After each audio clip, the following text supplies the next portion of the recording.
विनायक राजेंद्र राउत ने पिछला चुनाव निर्दलीय उम्मीदवार के तौर पर जीता था, लेकिन इस बार उन्होंने मुख्यमंत्री एकनाथ शिंदे की तरफ से चुनाव लड़ने का फैसला किया है।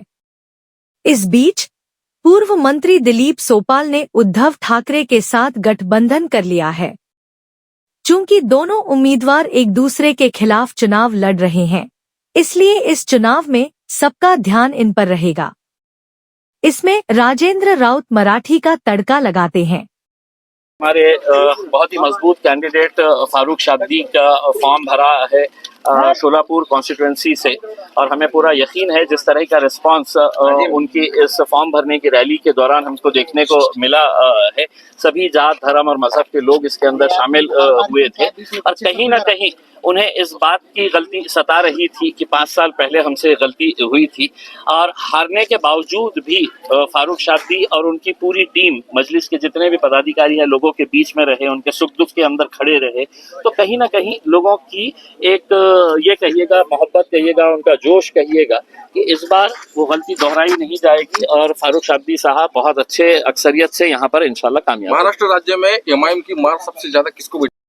विकास आघाड़ी। अब हमारी ताकत देखते हैं, समार हमारे की किसको पड़ने वाली है, हमारे से क्या लेना देना है उसके अंदर। हम तो इलेक्शन लड़ते हैं हमारा जीतने के लिए, अब हमारी वजह से कौन मर रहा है कौन गिर रहा है हमें क्या लेना देना है। नहीं, आपको टारगेट महाविकास आघाड़ी को हराना है या महायुति को हराना? नहीं साहब, दोनों भी एक ही सिक्के के दो पहलू है, कोई हमारे इसका नहीं है। जीतने से पहले सबको बहुत अच्छे लगते हैं मुसलमान, और जीतने के बाद क्या होता है तो गाजापुर होता है, कोल्हापुर होता है, वक्फ बोर्ड का जब बिल आता है तो जिन लोगों ने तो 2-2 घंटे धूप में खड़े रह के जिनको वोट दिए थे वो शिवसेना के खासदार जो है वो बाहर निकल कर भाग जाते हैं करके। विधान परिषद के अंदर जब 12 से उनको एक भी लायक मुसलमान नजर नहीं आता है, लोकसभा के अंदर उनको एक भी मुसलमान को कैंडिडेट अपने टिकट देना चाहिए ये नजर नहीं आता है।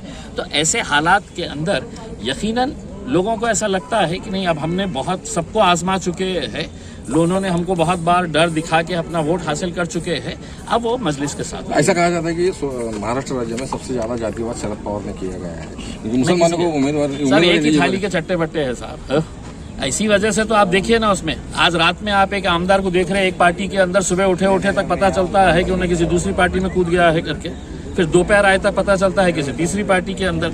तो इनके पास ना कोई आइडियोलॉजी है, कोई नीति है, कोई ऐसी पॉलिसीज नहीं है। एक राजनीति के अंदर भी एक नीति हुआ करती थी, मॉरल्स वैल्यूज जिसे हम कहते थे, अब कुछ नहीं रहा है। सत्ता कैसे हासिल करना है, खोखे का कैसा इस्तेमाल करना है, यही सब धंधे चल रहे हैं। पिछले बार 2019 में जब देवेंद्र फडणवीस ने एक भाषण में कहा था पुन्हा इन, लेकिन इस बार नहीं कहा, क्यों नहीं कहा? मतलब उनको कॉन्फिडेंस नहीं है क्या? नहीं, अगर बोलते भी तो नहीं आने वाले थे पुन्हा इन।